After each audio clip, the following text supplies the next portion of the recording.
सालाबाद प्रमाणे फुबगाव तालुका नांदगाव खंडेश्वर येथे परमहंस संत सुरेश बाबा यांचा 65वा जन्म महोत्सव व महाप्रसाद व यात्रेचे आयोजन करण्यात आले। सुरेश बाबांचा जन्मोत्सव मोठ्या हर्ष उत्सवात साजरा करण्यात आला। संत सुरेश बाबा यांच्या जन्म महोत्सव निमित्त दिनांक 1 जानेवारी 2025 ते 7 जानेवारी 2025 पर्यंत श्रीमद भागवत कथेचे आयोजन करण्यात आले होते। भागवत कथा प्रवक्ते हरिभक्त परायण धनंजय महाराज पाठक यांच्या मधुर वाणीतून श्रीमद भागवत कथेचे वाचन करण्यात आले। 8 जानेवारी 2025 ला भागवत कथेची सांगता व काल्याचे कीर्तन हरिभक्त परायण श्री देवदत्त आढाव महाराज कळंब चिंतामणी यांनी केले।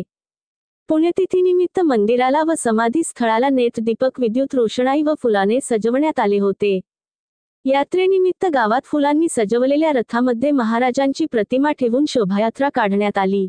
गावातील महिलांनी रस्त्यांवर देवी देवतांचे फोटो ठेवून रांगोळ्या काढून शोभायात्रेचे पुष्पवृष्टी करून स्वागत केले। पंचकोशीतल्या दिंड्या शोभायात्रामध्ये सामील झाल्या होत्या। दिंड्यांमध्ये महिला भजनी मंडळांनी मोठ्या संख्येने भाग घेतला। महिलांनी डोक्यावर तुळशी वृंदावन घेऊन टाळ मृदुंगाच्या व भजनाच्या तालावर नृत्य करून भाग घेतला। काल्याच्या कीर्तनाला माननीय आमदार प्रताप दादा अडसळ, माननीय श्री अभिजित भाऊ ढेपे, डॉक्टर भूषण पोतदार यांनी भेट दिली।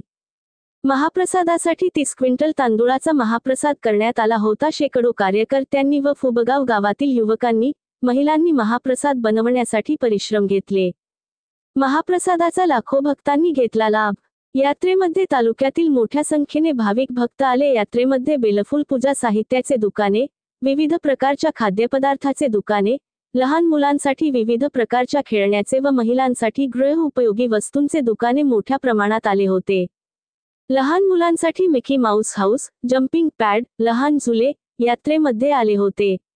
यात्रेमध्ये आलेला ड्रॅगन झुल्याचा लहान मुलांप्रमाणे मोठ्या मुलींनी व महिलांनी झुल्यावर झुलण्याचा घेतला आनंद।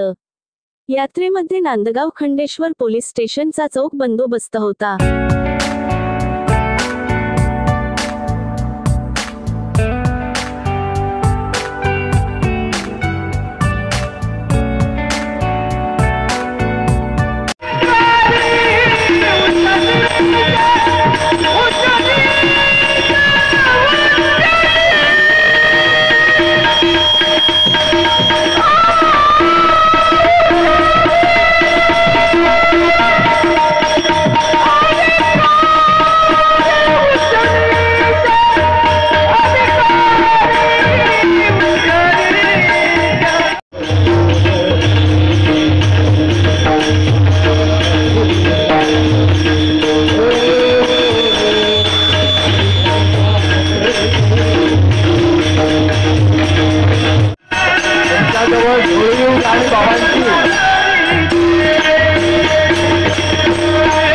इनके डिजिटल न्यूज महाराष्ट्र मुख्य संपादक मिलिंद कडू अशाच नवनवीन बातम्या बघण्यासाठी आजच सबस्क्राईब व लाईक करा इनके डिजिटल न्यूज महाराष्ट्र चॅनलला।